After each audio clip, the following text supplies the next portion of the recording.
Amy. Live on the Metal Voice. A few technical difficulties. We're talking about nothing but a good time, kind of like a Axl Rose entry, right? You know, like he's late. Great. We got some issues. Joining us We're not today, talking Stevie. hours.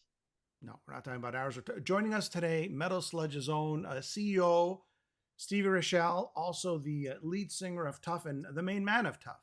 Stevie, thank you for joining us. Thank you for having me. I was not late.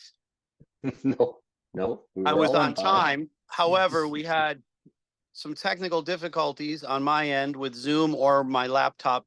Not sure which or the other, but my apologies to everybody who's, I guess, is tuned in on time. But yeah, it's been a little bit of a battle trying to get our these things audio. happen though. These things happen when these new electronic audio visual meeting things that are happening. Sometimes it doesn't always, it's not so easy all the time. So I stand corrected. You were on time. Actually, you were early. We just had a lot thank of you. technical difficulties. Thank you. That. But I thought it would sound more like, you know, hair metal-ish, everybody being late. You know, yeah, but I'm not that guy, and I don't have any tattoos, and I never went to rehab, and I don't drink, and I've never overdosed, and I'm not a loser that sleeps until 4 p.m. So I'm not hair metalish that way. For the record, Jimmy K. Record. Love it. On the show today, we're talking about nothing but a good time. The Docuseries or Docuseries 3-parter was released last week. First one came out on YouTube and the other two on Paramount Plus. And Alan, who was the guy who was the journalist? It was Tom Beaujour and Richard Bienstock. Sounds like two French names there. Correct. And it was directed by Jeff Tremaine, if I pronounce his name right. You know, I got the book a while ago. I gave it to Jim. He's so busy, I had no time to read it. But it's a nice companion to the docuseries. So, yeah, Jeff Tremaine. For the record, Jeff Tremaine is the guy that directed The Dirt for Motley Crue, and he's the guy that's behind all of the Jackass stuff with Johnny Knoxville. And the related movie series like Bad Grandpa and all that, that's all Jeff Tremaine. Yeah, he did a great job. He did a very good job. So the first question to you, Stevie, you've lived it. You are first person. You were there. You were on the scene.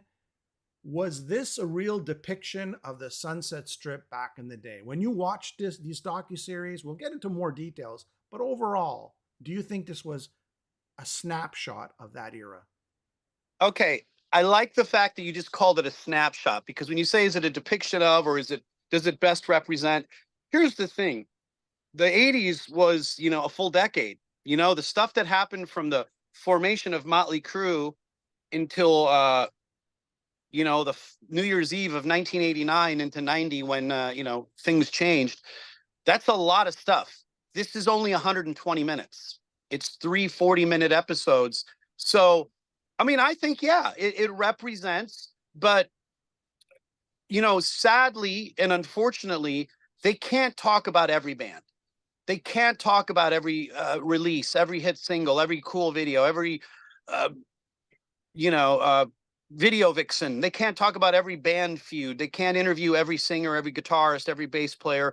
They can't even cover everybody that died. I mean, there's just so much that took place in that era, but in general, I think Nothing But a Good Time, the book, was awesome. Tom and Richard. I've never met Tom, but I know that him and Richard Bienstock were the co-authors, and I've become friendly with Richard over the last 4, 5, 6 years. And all the people at the you know, through the docuseries, from film crew and Jeff and all the segment producers, everybody's been awesome. And I think I think they nailed it. It's great. You know, there's some people on there that don't like the fact that they're like, why'd they include Parts of Decline? Well, they were trying to tell part of that story using part of what Penelope put out in, you know, in 88. And I think it's a great look at it, you know. And like I said, not everybody gets to say, hey, I was there, I was involved. You know, I'm thankful and fortunate and grateful that Tuff is included as much as we were, and I got to speak. And obviously I got a lot of segments, especially in a lot of clips in segment 3. Yeah. And again, I thoroughly enjoyed the book as well. And I find the docuseries, that's why I call it a companion. This was so much in depth and really went behind the scenes. Tracy Guns, when we interviewed him, we talked about it. You know, he's pretty prevalent in the book as well. Right. But this, like you said, it's a snapshot. It really focuses, you know, like talking about Alan Niven, talking about the fatalities, right? I mean, that was not talked about too much in the book, but it was definitely a very interesting point in the docuseries. And there were quite a few fatalities looking back. So. Yeah. Yeah. And what's crazy is mentioning Alan, for instance. I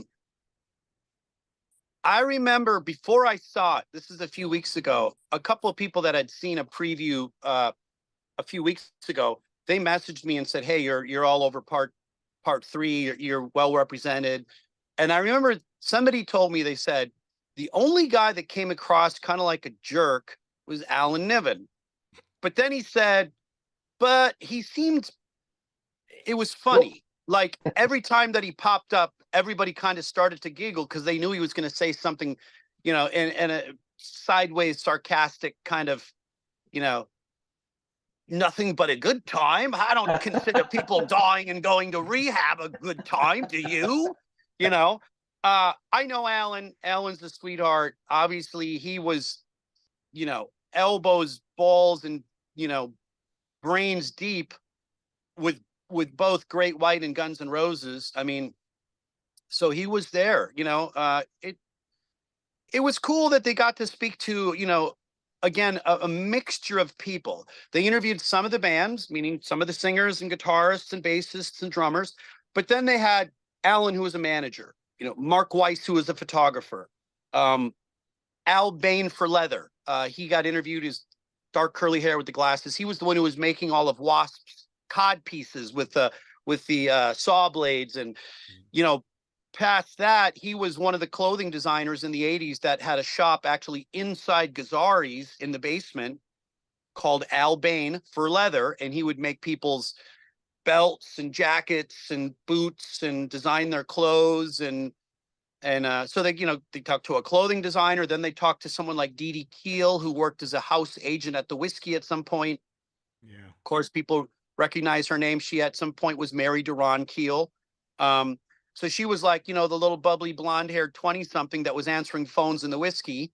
And she's telling us about what she saw. And so a variation of people, a couple of producers got interviewed, and then they went to even talk to Penelope, considering they used part of Decline. They talked to her as a director that had done numerous similar, I guess, related films, you know, Wayne's World. She did all the Decline parts, all 3. She did Heavy Metal Thunder and Mud. I don't know if any diehards out there remember that. Alan, you look like you don't know what that is. Not a clue. Weren't you in that? Stevie, weren't you in that one? We were. Jimmy, have you ever seen that? No, but I think I saw a preview of it. Oh, shame on you guys. And you're claiming to be the metal voice of Canada, and you've never saw Heavy Metal Thunder and Mud? Wow. You told me you were in the film. That's how I knew you were in the film, because you told me. You have to look it up. It's like straight to video, very hard, you know, very, very obscure. Like Decline is, you know, underground. This is super underground, but it featured Tuff, Young Guns before they were called Wild Side. Mm-hmm. Another band was She Rock, which featured Emmy Canyon of the Nasty Habits, who sang backgrounds on the Motley Girls tour. Okay. Bill Gazzari was in it. Ton Mastery from KNAC. Jessica Hahn was one of the hosts. Okay. So yeah, Heavy Metal Thunder and Mud. Nuclear Assault was in it. So for you thrashers, that's something to look up. Yeah. Let me ask you this: what did you learn from this movie that you didn't already know? And that's a tough one for you because you lived through it. But what did you say? You know what? I didn't really know that happened. Well, I mean, I knew a lot of it, but in any interview that somebody does, you're going to probably see a snippet or hear a snippet or two of something that, you know, you go, oh, I didn't know that. I didn't know that Dee Dee Keel used to be a house agent at the Whiskey. I knew she was Ron's wife way back. there's little things. I mean, even the stuff that Alan talked about, he talked about a couple of great little incidents. Rest in peace to Jack Russell. But the fact that he was, hiding drugs under the weave, his wig was epic. I mean, everybody in the Rainbow was laughing their heads off. I was like, wow, really? He hid his drugs under his weave? Unbelievable. Very creative. Alan, did you know that the biting incidents with Motley Crue? I didn't know that. I really didn't know. Yeah, that's right out of the dirt. I had heard about that before, but not to the level that Doc McGee kind of explained it. And I don't want to spoil it for everybody out there, but Motley Crue went on this rampage of biting people, not just little nibbles. We're talking about like skin ripping. Yeah, and we're also not talking about Joe Flan or somebody's roadie. We're talking about Eddie Van Halen. We're talking about David Lee Roth. I mean, they were doing it to guys that were levels above them at that time. Which that just to give you, for everybody that hasn't seen it or understand all of what we're talking about. Motley Crue at that time, and AC/DC. So at that time, Motley Crue was going up and basically harassing, hazing, biting, attacking members of AC/DC and Van Halen, and Motley Crue was the baby band. That's like, that's like Tuff getting on tour with Bon Jovi or, Def Leppard and, doing all that to them, which I guess in some crazy ways, that's kind of what at some point Bach became a problematic child on the Bon Jovi tour when he stood on stage and said the things he said about John, in front of a 20,000 person sold out audience who was really Bon Jovi's crowd. And then when he came off stage, John and his family were ready there to punch Sebastian in the face. Like, how dare you disrespect us like that, The openers are unclear of the concept. Right. Pretty crazy. I did dig the part, and this is spoiler alert for everyone out there. We're just going to talk about this. Randy Rhoads and the plane crash, the infamous plane crash, the tragic plane crash of Randy Rhoads. I think this was the best depiction of the event by Rudy by far. He just the way he phrased it, the way he explained it, you really, you could feel the immense tragedy of it all. You're right. And the reason is simply this. You're not reading about it in Guitar World magazine. You're not reading about it in a Quiet Riot, book or biography. You're listening to one of a handful of people who were there.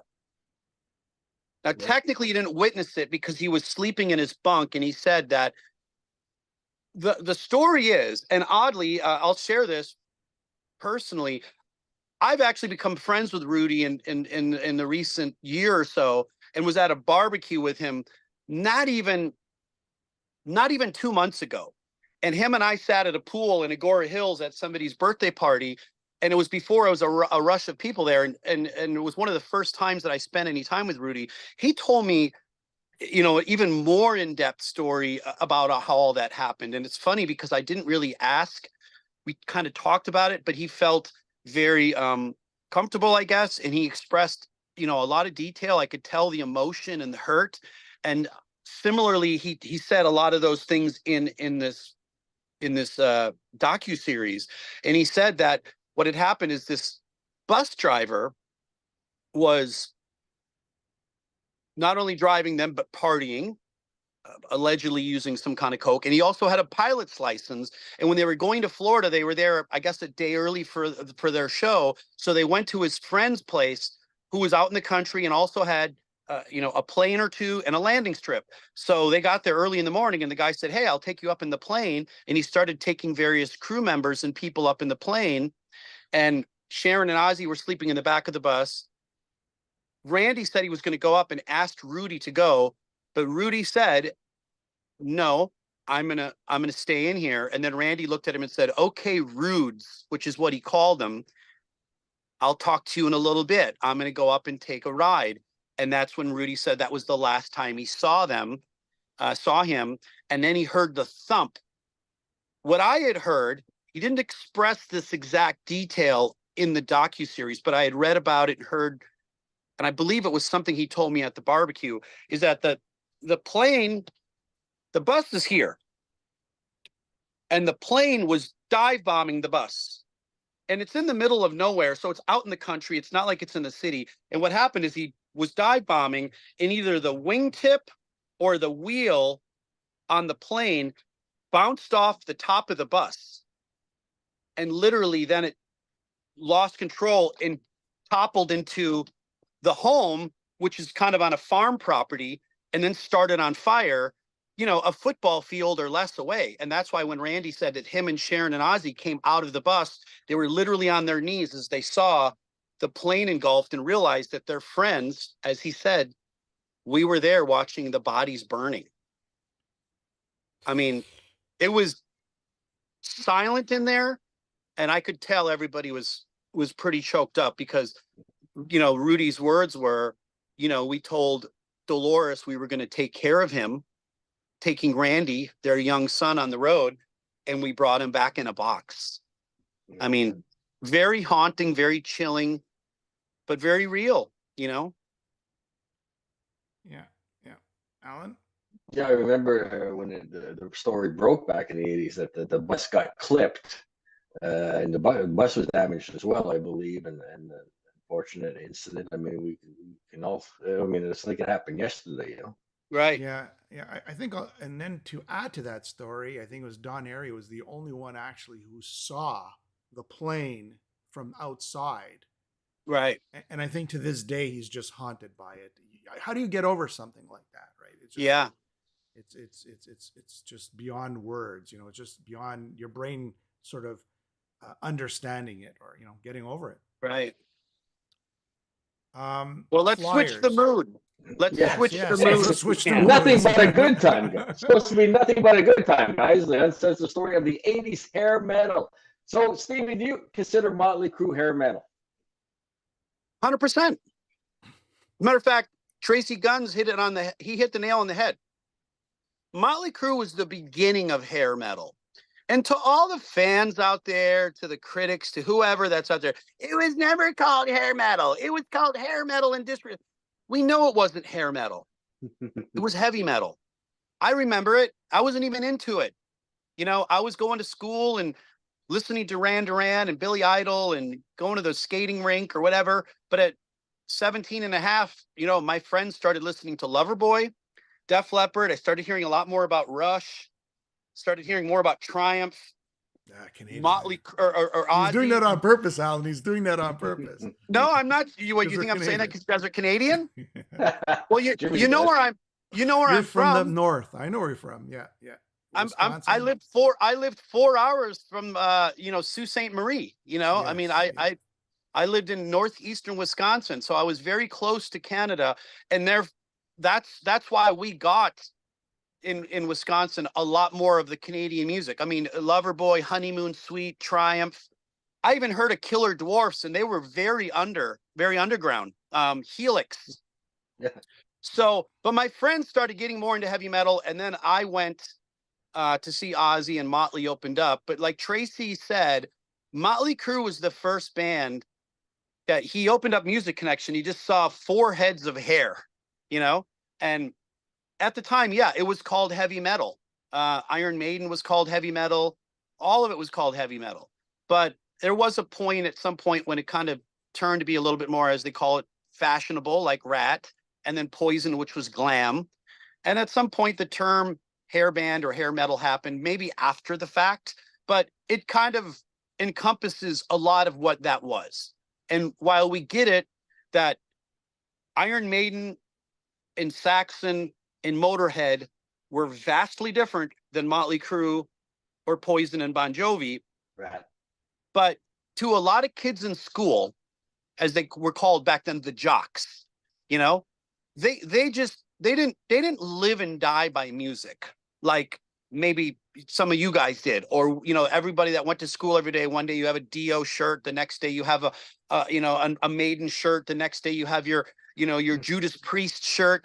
The jocks were just like, check out the metalhead. You know, we called them Heshers back in the day, you know, or we called, if you had long hair and a jean jacket and you smoked, you were a dirt ball. You know, that's what we called, that's what we called the long haired guys that were, you know, smoking cigarettes in the parking lot, because, you know, the nice kids, the jocks, the ones who were paying attention in class, they weren't doing all that kind of bad stuff, you know. But yeah, hair metal came in later, but I think it encompasses all of what that stood for, especially the Sunset Strip.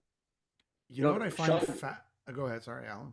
Just Sean Kelly, you know, he came out with a great book. I actually read it after reading Nothing But a Good Time. It's called Don't Call It Hair Metal. He finds it a complete insult because of the musicianship, the professionalism. It's a great follow-up read for anybody that's loves Nothing But a Good Time. So, but he touched upon that. It's don't call it hair metal. To go back to your point, Stevie. Who called it? Who said that? Sean Kelly. He's a guitarist for Lee Aaron and Coney Hatch now. He wrote a book. He lived it. He's like a fan like we were back in the day, and he just the term bothers him because he says, look, there's a lot of great musicians, great singers. Not all this should be lumped into a derogatory term like hair metal, right, as far as he's concerned. He wrote a whole book on that based on that theory, and it's a great read. Anybody's got a chance to read it.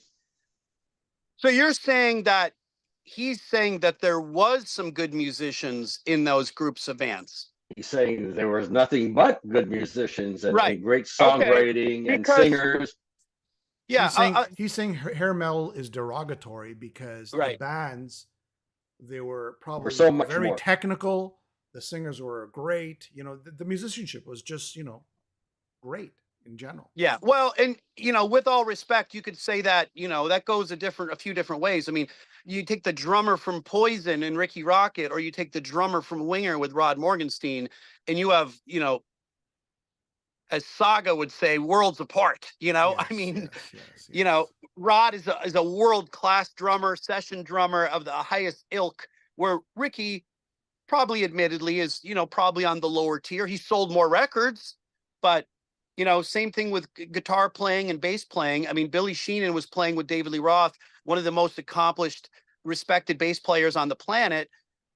And he's playing out there with a guy that, you know, a lot of people at some point summed up as being a little over the top goofy with his purple spandex and Dave TV, you know. But he had a group of musicians around him, not only in Van Halen, but also his solo band, that were world-class players. And you might not always get that if you're talking about, you know, Faster Pussycat or Poison or certain bands, you know, that people will lump in, including Tuff. People would probably throw us in that group as well, based on imagery alone. You know, they see a photo of the way of somebody's got a headband. There's a blonde guy. There's a guy that's got his Nikki Sixx hair, and somebody that looks like this. So they're all the same, which technically that's not true. And at the end of the day, whether hair metal is derogatory is obviously up to one's opinion. I don't think it's derogatory, nor do I think the word hairband is, which, as you all know, I put out one of the biggest songs of the millennium with American Hairband, you know. And if people find that negative or offensive or derogatory, that's up to them. But my song is waving the flag in support of it, you know. And if you read the lyrics, you see that, you know. Poison. For all those real hardcore metalhead fans who don't sort of appreciate them, but there is a side to them, that the business side to Poison. And I kind of like how the docuseries sort of speaks to that here they are, they laid it all on the line. They financed their first indie record, I believe. They financed their first video. They retained all their masters. And I guess they must be sitting pretty today because of how they just put it all on the line, their music, everything they put into the band to make it, and they made it. So you got to give them a lot of credibility for that. Absolutely. I mean, they're without a doubt one of the bands from the era who, I guess you could look at it like a draft pick, right? Poison could almost be considered Mr. Irrelevant in the 80s draft of bands, you know? Yeah. They were definitely a band that created a huge buzz locally. They couldn't get a record deal to save their lives, which they've talked about this in interviews and over the years you've heard. Every label passed on them probably 5 times, the same way they did with Tuff. But at some point they got that deal with Enigma. From my knowledge, it wasn't self-financed. It was just a small deal. They got like $20,000 or something like that, which in 1986, there was other bands that got way more. You know, Guns N' Roses, I think Tom Zutaut even said that the band themselves wanted a $75,000 advance in cash by Friday at 6 p.m. or fuck off, lose our number, you know, which that's like 3-4 times the amount of money that Poison got to record the record, the entire record. Most bands go and record the record over a month or 6 weeks. They did it in like a week, you know, all the bass and drums in a day or two, all the guitars in a day or two, a bunch of vocals the first, third day, fourth day, having their friends singing backgrounds. You know, there was no over the top production.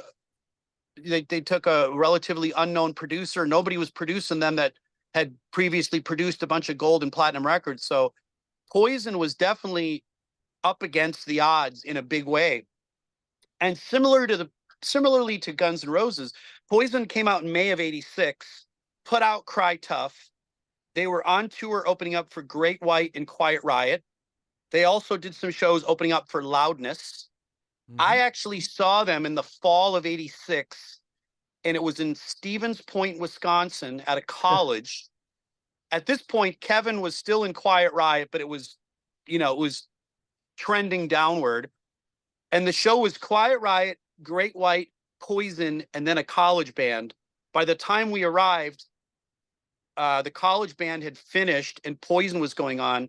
Great White actually never played. I don't know why, really? But they weren't on the show. So it was Quiet Riot headlining. And that night, Brett on stage said, "We're sick of getting screwed over by Quiet Riot. They can suck our blanks, blah, blah, blah. Screw these guys." There was this big to-do. And then afterwards, I talked to Ricky and a couple of the guys that were working for the band. And I said, "Was that part of a stage show or was that a gimmick?" And they said, no, the Quiet Riot was messing with them the whole tour. And they kept changing it. Hey, you go on at 7 o'clock. No, it's 6:45. Needless to say, that was the last night of the tour. Poison got kicked off that tour. And I remember I was talking to Ricky after the show, and I was still playing an Exciter back in Wisconsin. I wasn't even in California yet. I said, "What are you guys going to do?" He says, "I don't know. I think we're going to have to go home. We're going to see if the label will give us another single." Well, they obviously got that next single, which was Talk Dirty to Me, that came out late in 1986 and then exploded in early 87. That was what they self-financed. They self-financed that video, I believe. The video. Exactly. That's what it was, yes. And probably financed by their previous manager, Howie Huberman, who was not in the documentary, but he's talked about a lot in books and stuff. He was their manager up until they started to explode, and then HK Management took over. Okay. You know what? Go ahead. I just Poison, like you said, you know, they were probably a late round draft pick if you were doing draft picks, and they managed to become one of the top scorers in the leagues or top receivers, whatever you want to call it. And say what you want about them, but man, when it comes to party music or a beautiful sunny day and you just want to have a few brewskis with your buds, I find myself always reaching for that Poison Greatest Hits CD because there's nothing better. Yeah, well, in regards to you saying they, you know, had some good statistics and went into the playoffs, they technically won the Super Bowl. I mean, that second record, Every Rose, became a #1 hit. And I think that record sold 5 times platinum. I mean, it's a big deal to get signed. It's a big deal to go gold. It's a huge deal if you go platinum. Cherry Pie was double platinum. You know, other bands went triple platinum. To sell in excess of 3, 4, 5 million records, even one time, that's amazing. That's like, you know, That's a double rainbow, whatever you want to call it, you know. They hit the lottery. I mean, Every Rose was in a legitimate #1 song. There's not many rock bands from that era that have a #1 song in their catalog, and they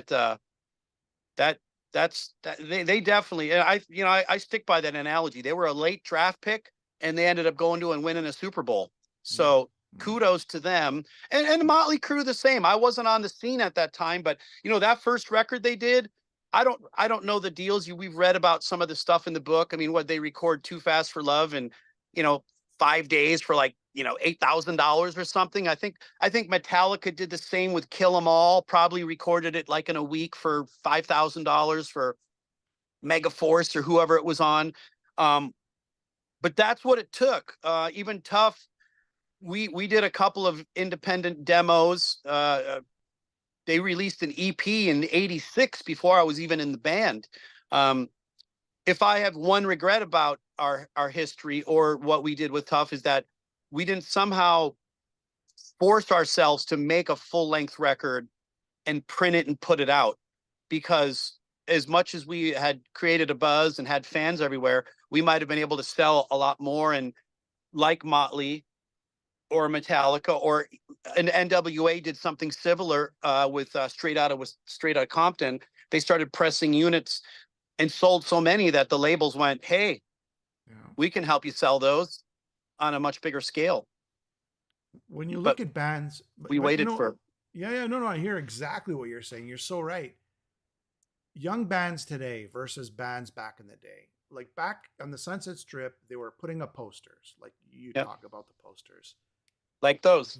Yeah, they were, you guys were hungry. There was this certain hunger that we're going to get as many people as we can in the club. Just try to jam them up and try to propel our band, make it look like everybody loves us, or maybe they do, right? Whatever the case is. When you compare it to bands today, like I went to see a show and there was like 5 people watching this pretty decent band, but there were 5 people there. It's like they made no effort to drag people there, and there was no hunger. It was sort of like, I'm going to go up there on stage and play and hope people will show up. Do you see that there's a difference between the bands pushing themselves back in the day versus today? I mean, I was kind of, involved. Well, I was involved. When you say back in the day compared to today, going back, say, 15 years ago, 16, 17, 18 years ago, you'll remember there was the band from Sweden called Veins of Jenna, who I managed. And I saw them at Play the Whiskey in 2005. I thought they were great. I talked to them. We did a demo with Gilby Clarke that week. They went back to Sweden. The following spring, I brought them to the Sunset Strip. They stayed with me for the summer on a 90-day visa. And I wanted to, and we did everything that Tuff did in 1987, 88, 89. We did that in 2005, 2006, and 2007. And it eventually led to us getting a deal, them going on tour. A lot of things happened for them. Social media was starting to become a bigger deal at that point. Mm-hmm. And obviously now today it's even more massive. Instagram, TikTok, X, formerly Twitter, Facebook. When I was managing them, MySpace was the thing, and they had 50, 60, 70,000 kids on MySpace. They were all young and following their every move. It's not really about how, the years change, but when you meet somebody, when you see somebody, when you talk to somebody, you can tell. Doc McGee said it best. Working with John Bon Jovi, he's got this friend he grew up with named Davey Sabo. Hey, you should manage my band, Doc. Okay, let me check it out. You're pretty good. Singer's good. Good isn't good enough. Yeah. You need someone better. You need a star. You need somebody that's going to walk in the room and everyone's going to go, who in the fuck is that? Yeah. And they found Sebastian Bach, and that's what happened. Same thing with Veins of Jenna. For the fans that remember and followed them between 2005 and 2010 or 11 until they broke up in 2012, they were a band that when they walked in the room, everybody was like, oh my God, who's that? They look like Hanoi Rocks' grandkids, you know? They were 19, 20, 22. They looked it, they played, they just had a fire. They had something magical.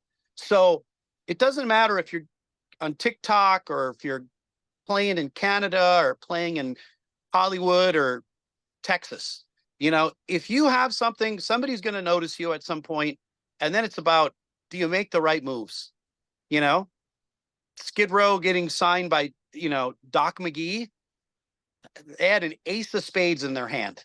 Yeah. The fact that John grew up and was a friend with or that Snake grew up with John Bon Jovi, that's a pretty good friend to have.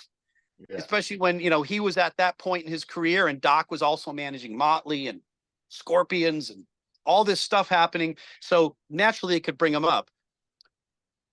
Music today is different for a lot of reasons. Even the technology where kids can, you know, young kids that are 14, 16, 18, and 20 have so much skill on an iPhone or a laptop. They're creating videos that you're like, oh my God, that looks like something Wayne Isham did for Def Leppard in 1988, yeah, which was rumored to have cost $400,000. Yeah. And this kid did it in his bedroom, you know? So, like I said, Doc said it best. He was good, but good wasn't good enough.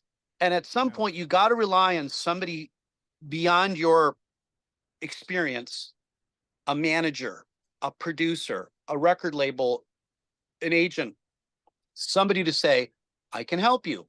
And I could tell you that when I managed Veins of Jenna, I had a million battles with them. I'd go, hey, this is what we're going to do. We're going to do this. We're going to do this. We're going to do this and this.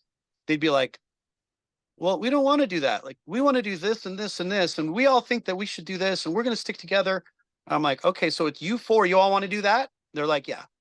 I said, okay, well, I think we should do this. And I'm going to lean my way. It's 1 against 4. I'm outvoting you. We're going to do it my way, and let's see what happens.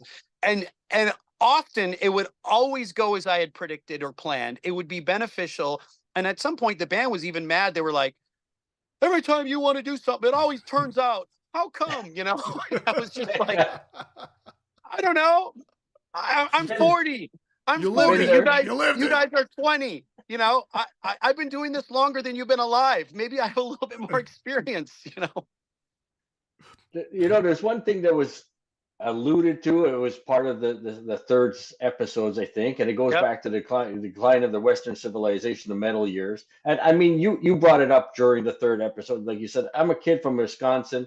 I find myself down in LA, and you're treading the floorboards of your heroes, right? You're doing this, following the same stuff. So when you're you're following your heroes' footsteps, you are coming to the party a little late. So I wanted, if you can explain what the record companies were doing at that point with a Tuff or any other band that was trying to make it at that time, where they just, you know, copy paste, cookie cutter, get the bands out there, pump them out as fast as you can because this is the hottest thing around? Or did they really take the time to develop and really, or were they just signing anybody that was playing the whiskey? Okay, so let's look at it this way. Bon Jovi gets signed at what, 20? I mean, he was born in 62. So in 83, he was 21 years old. I think their debut record came out in 83, right? And Runaway was Runaway on the first record or the second record? The first one. Yeah. It was on the first one. Yeah. So probably 83, yeah. Yeah, Runaway is a local hit. It's getting played on some little local radio stations. I remember, you know, hearing a little bit about John, seeing a couple pictures in Hit Parader, but it was like the covers were Motley Crue, Rat, Iron Maiden, Judas Priest, Van Halen. And then towards the back of the magazine, you'd see like up and coming stars, Queensryche from Seattle. Yeah. You'd see, you know, Helix, you know, Heavy Killer Metal Doors. Love or something, you know, No Rest for the Wicked. Then you'd see a little picture of John with his perfect teeth and his frosted hair like this with his sparkly jacket. And they'd be like, you know, New Jersey rock hunk, John Bon Jovi's Runaway, you know, hitting the charts. But it's a black and white feature. It's on page 68 of 80. Meanwhile, the first 5 or 6 pages is a 6-page feature on Motley Crue with Shout at the Devil photos of Tommy and Vince and Nikki and them hanging out with Wasp. And so my point is this. The next record comes out. It doesn't even do as good as Runaway. You know, In and Out of Love, you know, Only the Lonely or whatever. Silent, not Silent Night, Silent whatever. But so at this point, they do 2 records. What were they on, Polygram or something like that? Yeah. It's not really doing anything. There's no gold records. There's no platinum records. There's no sold out arenas. They're literally first slot on an arena tour. You know, it'd be like, you know, Rat and Bon Jovi with maybe Kick-Axe playing first or something. Yeah. So, but the label says, we'll give you one more shot. Give them another $150,000. Go make another record. That record, along with Appetite and probably Hysteria, the 3 biggest selling records of the decade. Yeah. Undoubtedly, right? I mean, Slippery When Wet had to sell 15 million copies. So if the label says after the second chance in 85, didn't work, guys, we're going to get somebody else. But they gave him a third shot. By the time Tuff comes around, our debut, we got signed in 90. Our debut came out in May of 91. I took a couple notes earlier. Our record came out in May of 91. And in July, the last week of July, we got added to MTV into rotation with our video. Within a couple weeks into August, we were on the countdown. August 27th, 1991, Pearl Jam's 10 gets released. September 24th, 1991, Nirvana Nevermind gets released. Today. Yeah, today. Anniversary. 33 years ago. So Alice in Chains had already been out with Facelift since August of 90 and on tour with Van Halen, but they were getting booed left and right. They were not a favorable band on that tour, and that's documented. Beavis and Butt-Head's Pilot aired in September of 92. So you look at that time frame, late 90 into 91 into early 92, you get, in addition to what I just said, Soundgarden, Screaming Trees, Mother Love Bone, Stone Temple Pilots, Tad, you know, Smashing Pumpkins, Soul Asylum, literally like 20 of those bands that all went gold, platinum, or bigger, all dropped within about a 16, 18-month period. And obviously Tuff, we had just put out our first record. Oh, Motley was on their Motley was on their what, 6th record. Yeah. Skid Row was about to do their, you know, they were already Slave to the Grind came out in 91, so they were a couple singles deep by the time that happened. Even a band like Guns N' Roses, who was as big as they were, they still suffered a little bit of backlash. You know, Motley Crue was a massive band. They changed singers, and we've heard the stories about how, you know, they were used to playing sold out arenas with Vince for a decade straight for 5 albums. And then they put out the record with John, and it kind of goes down. So when you say, what were the labels doing? I mean, the labels were looking at everybody. You know, Warrant was a band that got passed on many times. Warrant went through many lineup changes. Janie was not the original singer. Joey was not in the original lineup. Stephen Sweet was not in the original lineup. Eric Turner and Jerry Dixon started that band when they were in high school, and they played opening for Poison. Guns N' Roses opened for Warrant, you know, playing at the Troubadour. All those bands were playing on the scene forever. And it was just, I guess, timing mattered. Tuff was around, but we just couldn't get the deal. You know, they kept saying, kind of too much like Poison. Here's a little thing I told somebody about the other day. Steel Panther, massive band right now globally. Yep. They play at Download, you know, main stage at 6 or 7 o'clock in front of 80,000 people. Well, Ralph, the singer, Michael Starr, he was playing the clubs back in the day. Awesome frontman, awesome singer, looks great. Look how good he looks now. He's 60 years old. Of course, he looked amazing when he was 22 or 25, but he was so much like David Lee Roth that the industry as a whole, not just the record labels, anybody who's like, oh yeah, blah, blah, blah, 7% Solution. Oh, that's Ralph. That's the David Lee Ralph. That's the Van Halen guy. He was the David Lee Roth looking guy. I was the Bret Michaels guy. Poison. It's tough. Yeah, they're Poison wannabe. Steve, the guy, singer's dude looks like Bret. Screw them. So too much of one thing was not always a good thing. It helped. Okay, a lot of girls wanted to come and see us, which made the guys want to hang out because we had all the chicks at the show. But being a Poison-esque looking band, as much as it kind of helped draw interest, it also pushed people away from us. And like I said in the doc, it started running. The well started running a little dry. I know that I was a third generation David Lee Roth. Dave was the guy that influenced all of us, including Vince Neil and Bret Michaels, and then me. And in that same time, you had Janie Lane and Sebastian, and you also had Ted Poley and this guy.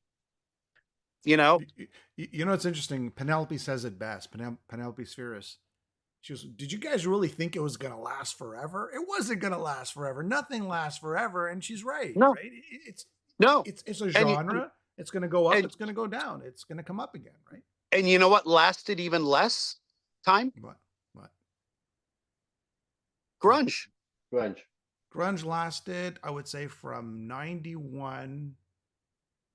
It probably lasted maybe like 8 years. I'm trying to think of when did it end? I'll tell you why. Nirvana's record, Bleach, they signed to Sub Pop in late 88, early 89, and they put out a record called Bleach on Sub Pop. Probably sold 10,000 records. They got in a van. They did probably 20 or 30 club shows in front of 10 people, and nobody came. Then they got to deal with Geffen.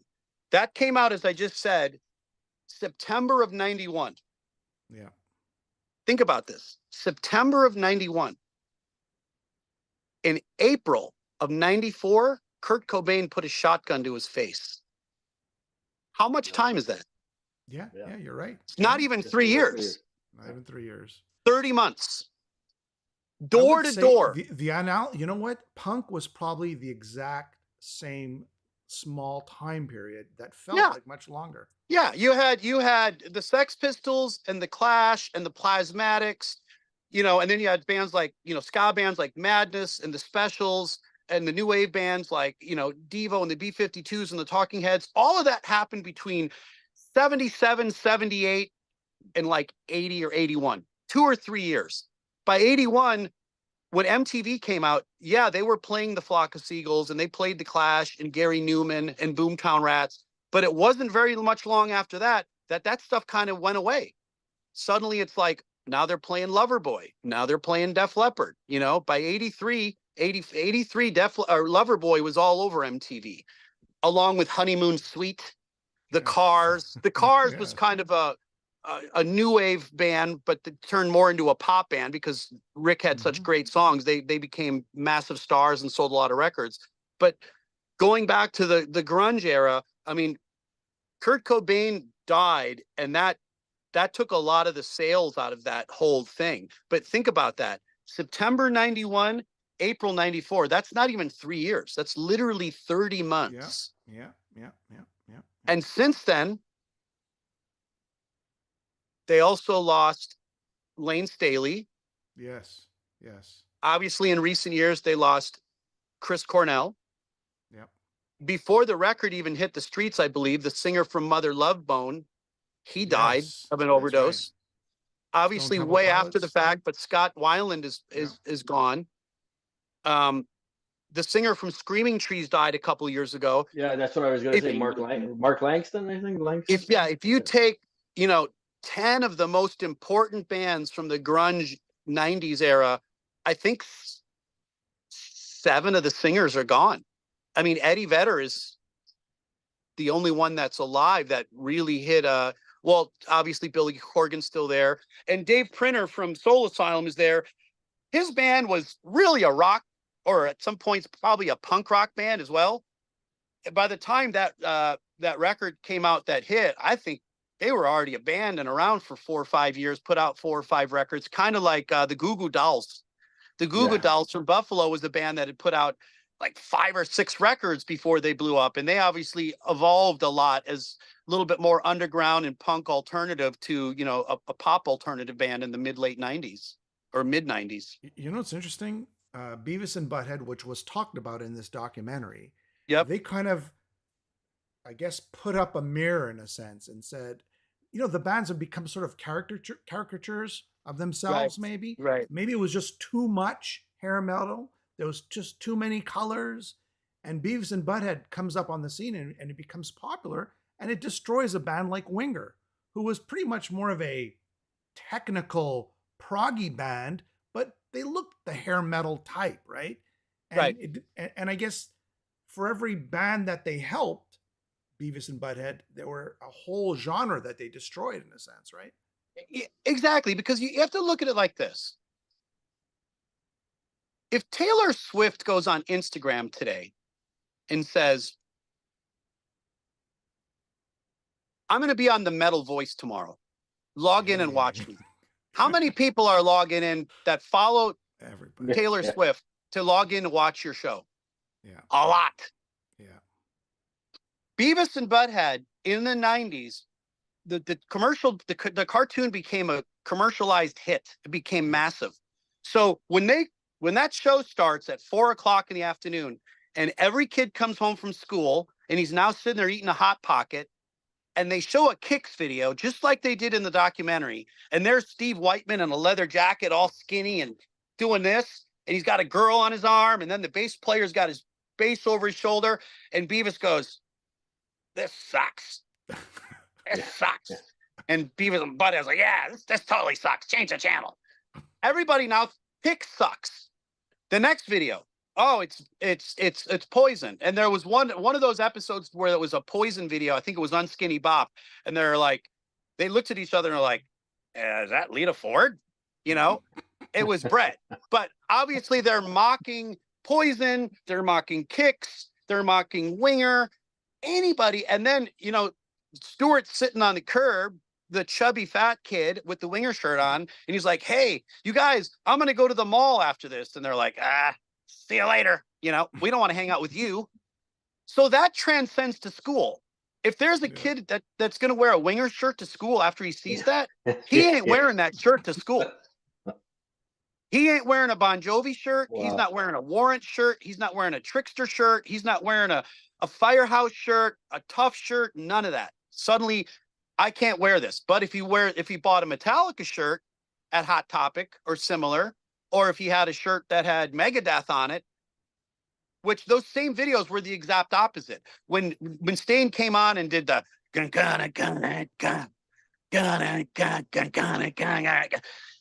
you know, you take a mortal man, you know, and then Beavis is like, yeah, this is cool. This is totally cool.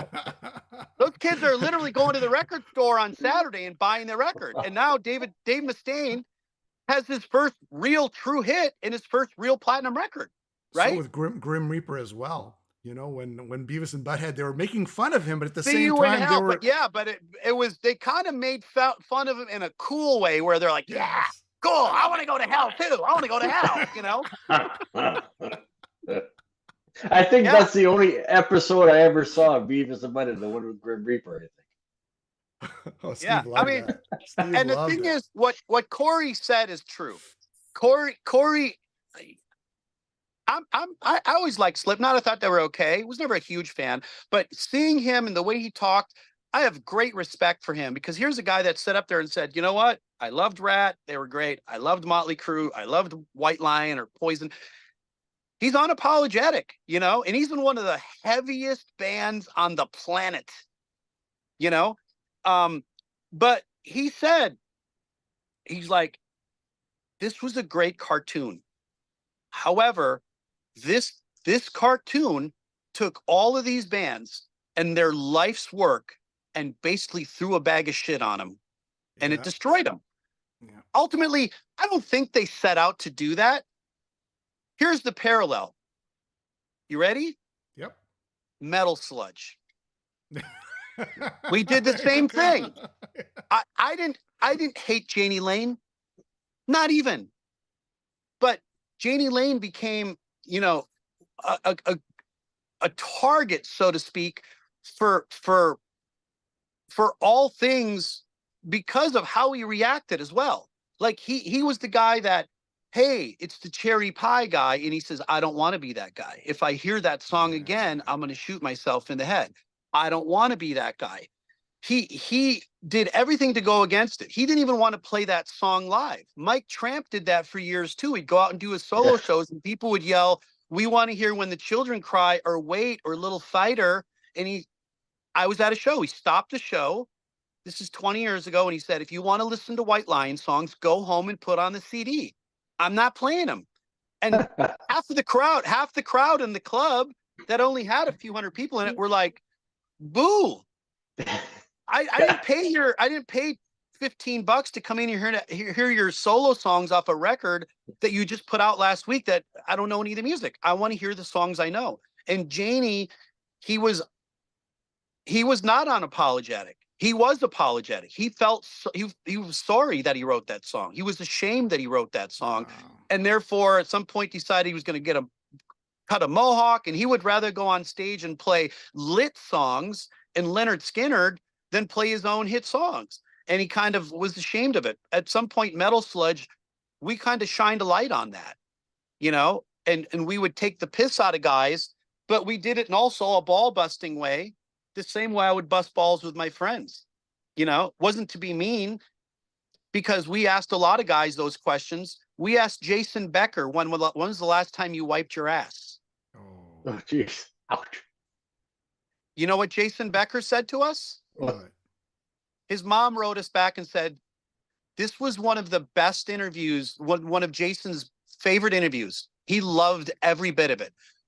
He said to us, we had communicated with them through email, and they said, whoever was handling it, whether it was him or his handlers, they said, spare us no expense. I want to be treated like everybody else that you send these questions to at Metal Sludge. Bring it on. So we sent him a whole bunch of hardballs. He answered all of it, and he loved it, and he laughed with it. And that's what some of the guys did. Actually, at some point, I think more of them figured it out as time went on, that if they ask you a stupid question, give them a stupid answer back. If they ask you a shitty question, give them a shitty answer back. So we weren't out to get anybody. We were obviously hitting a nerve, causing some interest. And like Beavis and Butt-Head, Metal Sludge suddenly became this cool place for people to go to. And we were giving everybody a hard time, you know, including myself. And I think when you give yourself a hard time, that is that much, you know, it lets everybody else put themselves down as well. You have to sometimes look at yourself in the mirror. That's what I'm trying to say. Yeah. For others to look at themselves at the mirror. Yeah. What do you think was missing in this docuseries? Well, I don't think, let me say this, a lot was missing. And I say that because there's only so much you can cover, like I said earlier. I will say this, privy to a little bit of information. I had talked to some people, the powers that be, that were involved. This was originally going to be 6 episodes. Yeah. Which would have been amazing. However, it's like anything. It's like recording a record. Hey, we got all these great songs. Well, we're going to put 10 out and add 1 for the bonus for Japan. And people at some point were like, well, there's only 6 originals. I heard the demo of this one, plus this is a cover, and then there's an instrumental. That sucks. Why didn't we get more? You know, but then when a band like Guns N' Roses puts out a double record with 30 songs on it with Use Your Illusion 1 and 2, all these years later, people are like, there's like 5 good songs on both records. There's like 15 of them that are complete garbage. You know, yeah. I don't need to hear a 9-minute version of Coma. Like, who's going to listen to that? With this, I think they did it right, meaning less is more. If this really fires on all cylinders, maybe there's a part 2. Maybe there's a part 2 with 3 other episodes where people that are crying about, there wasn't enough Twisted Sister. How come there wasn't more Danger Danger? How come there wasn't Bon Jovi? Where's the White Snake? You know, I mean, there's only so many guys to interview, and you also have to do it within time allotted.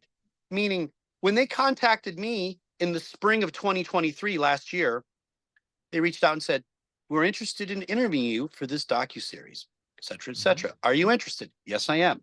Okay, we're going to be filming in LA this time between May 1st and May 5th.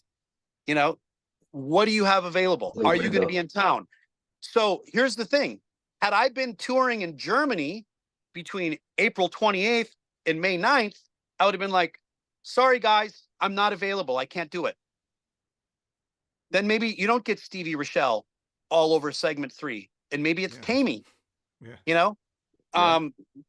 The same day I did my interview, Snake and Rachel were there. I was there first. Snake and Rachel were there second. And I think somebody else was there third. So they had like a studio that they had rented for a couple days. And then they had to have it broken down into like a morning segment with this guy, an afternoon segment with this guy or that guy, and then an early evening segment with this or that guy. You also have, it was like a 10-person crew there. There's a couple cameramen. There was a producer, a director.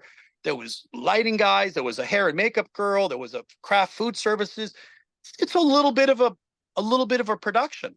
So they could have reached out to everybody. They could have reached out to Ted Poley too and said, Ted, are you available? We're going to be in New Jersey on this time. And he might have said, you know what? I'm not. I'm going to be on the cruise that week. I'll be in Florida. So it's not that they're ignoring one and only picking somebody else. It's kind of like, hey, we got all these guys. Let's throw out the hooks and see who we can get. He's available. Okay, put him in this time slot. They're available. Put them here. Okay, this guy said he's good on this night. Oh, wait, we got a phone call. This one's coming in from Phil Collin of Def Leppard. He's available. Let's make sure that we can squeeze him on this night if he's going to be in town. A lot of little particulars, you know? And the same thing probably happened when they were shooting in New York, New Jersey, or wherever else they shot. Was Twisted Sister even in the docuseries? Well, I've seen people mention that they weren't mentioned. If you remember, what was the opening scene of the whole thing? It was a PMRC, I believe. No, it was the goofy kid with the big bleach afro with the from New York City. And they said, what do you think? Blah, blah, blah. And he's standing there with a Twisted Sister shirt on. And then they said, well, there's a lot of sex and violence in this stuff. And he goes, what's wrong with that? What's wrong with that? I love that. Which would have probably been, that would have been exactly what Dee Schneider would have said. What's wrong with that?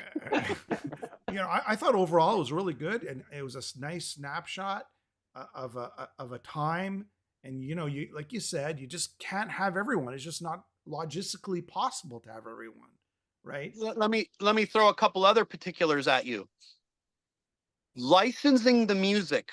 Oh, yeah. Jeez. And the images from the bands, not cheap. No. Not easy to do. And when you're talking about Guns N' Roses, when you're talking about Motley Crue, even Twisted Sister, We're Not Gonna Take It. That's a pretty big song. You know, there's some value in that publishing. And the thing is, the bands, for the most part, to my knowledge, those bands, they don't control their publishing. The publisher does. And this is why, for all the Kiss fans out there, when Kiss started re-recording all their old records 20 or 25 years ago and putting them out, there was a method to their madness. It wasn't just, hey, let's re-record the record. Gene and Paul's thought was, hey, when Encino Man 3 decides to make a movie, Warner Brothers this or Paramount that, and they decide they're going to make this big movie with a $5 million budget, when they want to have Rock and Roll All Night, well, if they want to license the original, they go to this publisher, maybe it's 50 grand. But Paul and Gene can go, hey, we got the same exact recording. It's just a little different. And they're going to play it in the background when it's in a bar scene and there's a car going down the street and some hot girl. And they say, we'll license it to you for 15 grand or 20 grand. We'll take it. That's what Anvil did on the opening scene on Metal on Metal on their documentary. They re-recorded it. They re-recorded their Metal on Metal.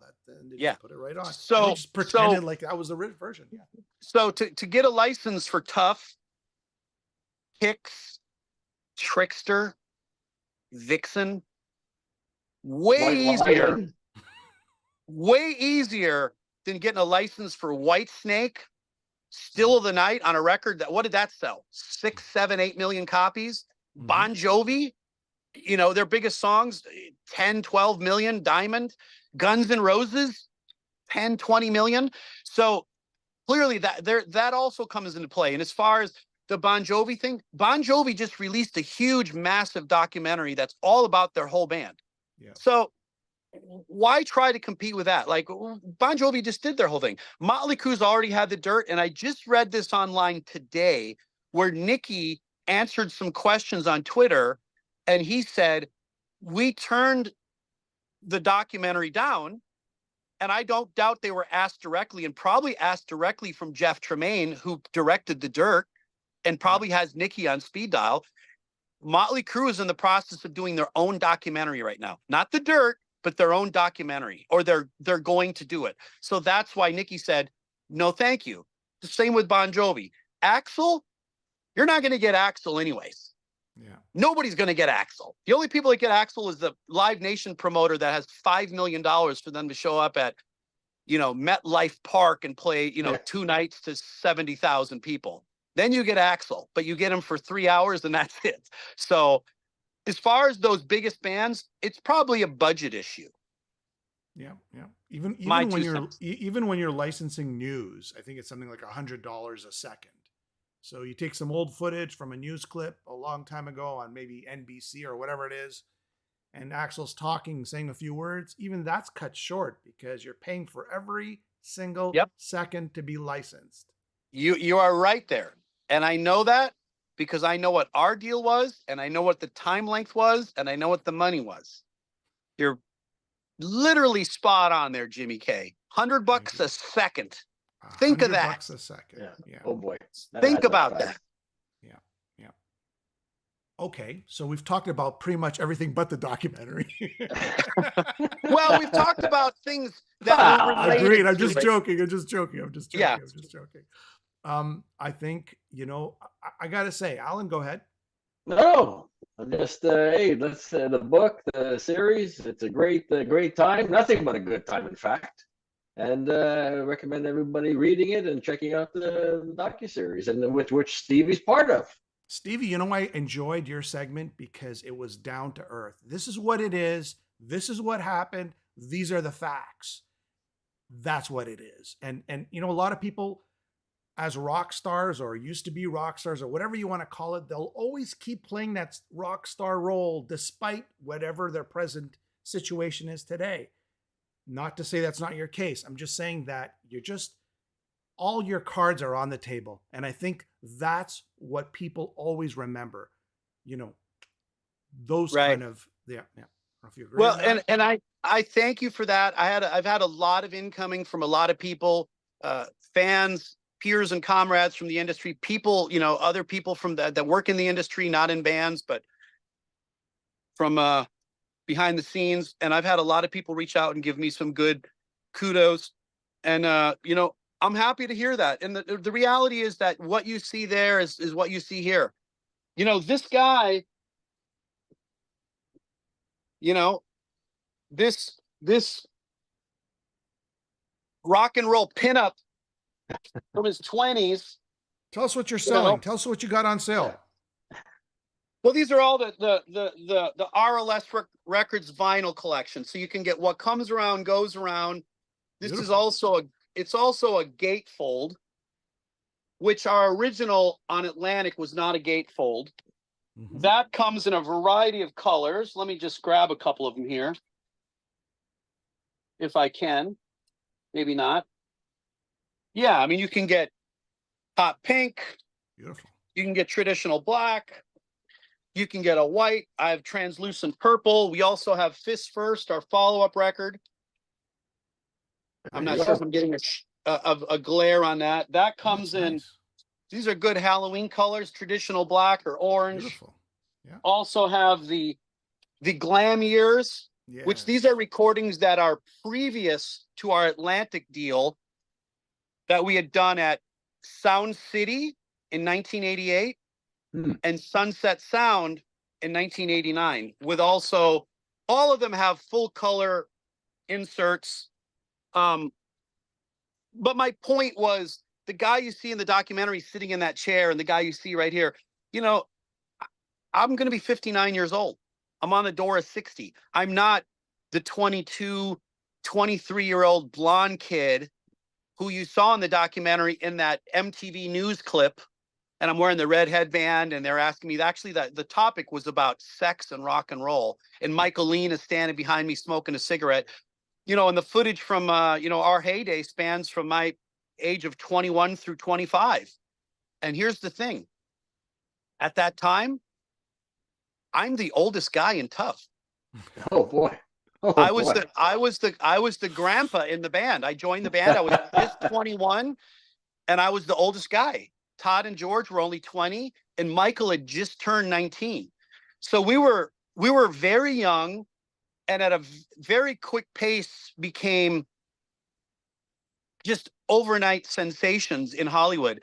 And I want to address this too, because I've had multiple people reach out to me and say, at some point during your interview, I said, we weren't that good of a band.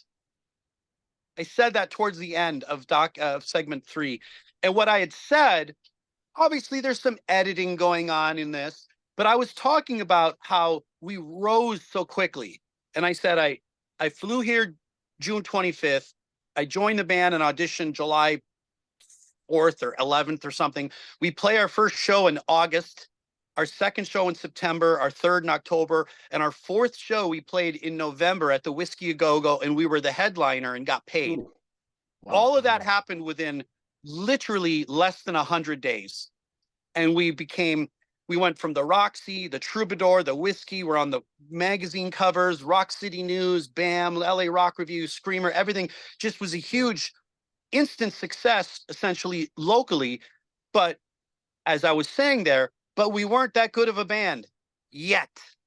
Yes. We were growing, we were building, we were evolving. We kind of peaked too soon, and all the labels rushed out to see us and went, they're not that good. Screw these guys. But the way the edit comes out, I said, you know, we just weren't that good of a band. Click to the next thing. So I didn't even get to say the word yet. Yeah. But that's kind of what I was saying, because I did feel we were a good band. But I also was honest with myself, knowing that, you know, maybe we weren't ready yet. We had done a few showcases for some labels. They came in and they're like, wow, you guys got a great logo. Wow, you look great. Great stage clothes. Wow, all these guitars. Look at the backdrop here. Your songs are no good. Wow. You don't have any songs. Like, they literally sat in a studio rehearsal room and told us our songs were basically garbage, which of course at the time we're like, what do you mean? These are great songs, you know, because we're young kids and we just thought we knew it all. But that's kind of what I meant in the documentary when I said we weren't that good of a band yet. We were kind of building ourselves. And that's referring to the first 3 or 4 months we were together. It was, I would say the cast of Talking Heads was pretty good. It was a good selection. I agree. I mean, maybe, I'm not going to name names. Maybe a few people shouldn't have been there, but that's just a small little note, I would say. Name the names. No, I'm not naming the names, Jimmy. All I'm going to say this, that if you weren't born in the 80s, I don't think you should be talking about the 80s. Or at least like you're talking about the 80s. Anyways, I'd rather hear the stories of the first person that was there, like primary information versus some sort of secondary or third. That's all. Right. But overall, I thought it was a really good docuseries. Yeah, I mean, I'm very thankful. It's gotten a lot of legs, a lot of feet, a lot of response. People, you know, it's going everywhere. People are talking about it. And obviously with Jeff Tremaine being as big of a director as he is, he's a big name. You know, I mean, The Dirt was huge. And obviously the Jackass series, it's massive. So he's getting a lot of interviews and clips and snippets that I'm seeing coming up from, you know, MSN and this company and this online stuff that's not necessarily just related to our world. And when I say that, meaning Blabbermouth, Metal Sludge, Metal Sucks, Brave Words, The Metal Voice, KNAC, Eddie Trunk, Sleaze Rocks, you know, the Classic Metal Show, all of these kind of outlets, we're always talking about this stuff. We're always talking about Bon Jovi and Sebastian Bach and Motley Crue and Rat and all these bands. But the world that Jackass has affected with Jeff Tremaine, that hits, you know, a whole nother level of industry as well. I mean, he directed those Knoxville movies, Bad Grandpa and things like that. I mean, those are $100 million movies. Yeah, they are. Those are $100 million movies that have, you know, literally spanned the spectrum as far as entertainment outlets and related. So hopefully in the next month, there'll be more of that coming from him, and some more interest driven to all of our channels, including the Metal Voice. The Metal Voice. You know what? On a just sort of like on an end note, I'd like to tell everybody out there, the Sebastian Bach part with Skid Row made me laugh so hard. I loved it. I don't want to give it away, but I thought I really enjoyed that part of them trying to control Sebastian, and you just couldn't control the guy. And that just gives you a great look into, I won't spoil it, but it wasn't anything Snake said. It wasn't anything Rachel said. They didn't interview Scotty or Rob Affuso. It was something that Nuno from Extreme said. And he told a pretty in-depth, detailed story. I had never heard that story before. Had you? No. Yeah. No. That was a great story. Well, and let me ask you this. With the way the world is, whether that happened then or today, how serious of a situation was that? Buddy, he would never fly again. He would never fly again. I mean, he could have been arrested and put in jail for 10 years. Yeah. I mean, that could have ended very badly. And then out of everything that happens, that Nuno encapsulates and describes in detail, and then at some point, they're flying on an aircraft with Skid Row, and the Extreme guys are trying to subdue Sebastian, who's drunk and losing his mind and essentially practically fighting with the pilot. And they look at Skid Row, and the Skid Row guys are like, dude, this is our life. This is every day. And so that just gives you an idea of what they probably went through on a day-to-day basis with that guy for what, 5, 6, 7, 8 years. And it's like, people go, well, how come you can't work it out? I don't know. Maybe we don't want to die. Maybe, we don't want to have to murder him. There's a lot of craziness. There's no coming together. After watching that scene, it's like you realize exactly like you said, there's just no way together. There's just no way to lock in. He's Sebastian Bach is a very volatile individual, and that was the case in his 20s. He displayed some of that in his 30s and 40s, and he's even displayed some craziness in his last 5-10 years of life, well into his 50s, even by some of the mini meltdowns on stage. People often will say, well, what about Axl? And I say, show me, tell me, explain to me anywhere in the last 20 years where Axl did something crazy. He grew up. Doesn't exist. No, it doesn't exist. Right? How does Axl even travel from country to country? He must, his jail, his record. He's been arrested so many times. How do they even let him out of the state? I just don't understand. Well, he's got enough money that he could probably. There you go. Fly private to most everything. I mean, Bret Michaels flies private. Vince Neil flies private. I've seen Warrant share videos of them jumping on Learjets and stuff. So I don't think Axl's having any problem getting on a private plane of sorts. But he has matured. He has matured, definitely.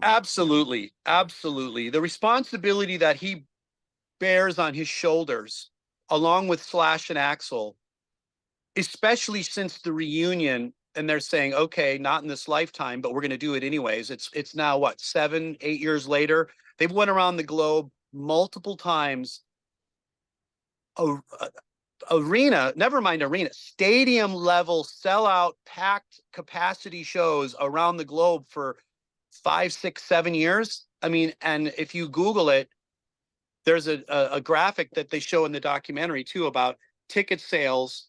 Even the Motley Crue, Def Leppard, and Poison sales was in the 2 $200 million range or more.